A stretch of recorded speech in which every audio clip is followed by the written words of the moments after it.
Hello hi అండి, అందరికీ నమస్కారం. ఇప్పుడిప్పుడే మరొక ముఖ్యమైన అప్డేట్ అయితే రావడం జరిగింది. అదేమిటంటే ఈపీఎఫ్ పెన్షనర్లకు గుడ్ న్యూస్. మినిమం పెన్షన్ 7,500 అంటూ ఇప్పుడిప్పుడే మరొక ముఖ్యమైన అప్డేట్ అయితే రావడం జరిగింది. అయితే దీనికి సంబంధించి పూర్తి వివరాలు తెలుసుకోవాలంటే మన వీడియోని ఎక్కడా స్కిప్ చేయకుండా చూసినట్లయితే మనకు పూర్తి సమాచారం తెలుస్తుంది. ఇక లేట్ చేయకుండా వివరాల్లోకి వెళ్దాం. కేంద్రంలోని మోడీ ప్రభుత్వం ఉద్యోగుల కోసం అనేక రకాల చర్యలు తీసుకుంటుంది. ఇందులో భాగంగా కేంద్ర ప్రభుత్వ ఉద్యోగుల కోసం 8వ పే కమిషన్ సైతం ప్రకటించింది. ఇదిలా ఉంటే మోడీ ప్రభుత్వం ఇటీవల కాలంలో కేంద్ర ప్రభుత్వ ఉద్యోగులకు డిఏ సైతం ప్రకటించి ఉత్తర్వులు జారీ చేసింది. ఈ నేపథ్యంలో ప్రైవేటు ఉద్యోగుల కోసం కూడా గుడ్ న్యూస్ వినిపించేందుకు సిద్ధమవుతున్నట్లు వార్తలు వస్తున్నాయి.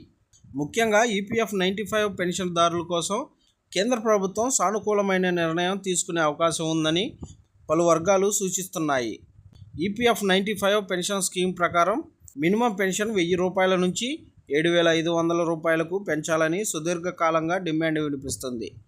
ముఖ్యంగా పెరుగుతున్న ఖర్చుల నుంచి తమ జీవితాలను కాపాడుకునేందుకు ప్రైవేటు సంస్థల్లో ఉద్యోగం చేసి పెన్షన్ పొందుతున్న పెన్షన్దారులు ఈ డిమాండ్ చేస్తున్నారు.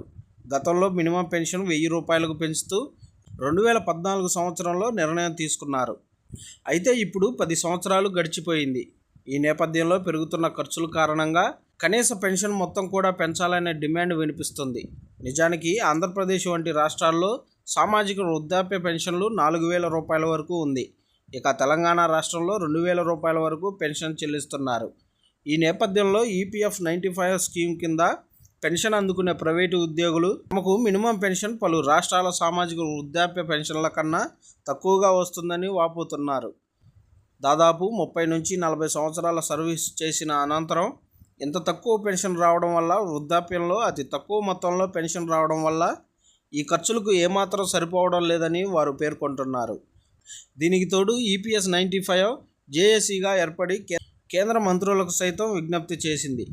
అయితే కేంద్ర ఆర్థిక మంత్రి నిర్మలా సీతారామన్ ఈ అంశంపైన సానుకూలంగా స్పందించినట్లు సమాచారం అందుతుంది. ఈ సమస్యను త్వరలోనే పరిష్కరిస్తామని, ఉద్యోగుల డిమాండ్లను చర్చిస్తామని హామీ ఇచ్చారు. గడిచిన దశాబ్ద కాలంగా ఈపీఎస్ 95 పోరాట సమితి సభ్యులు పెద్ద ఎత్తున తమ నిరసనలను వ్యక్తం చేస్తున్నారు.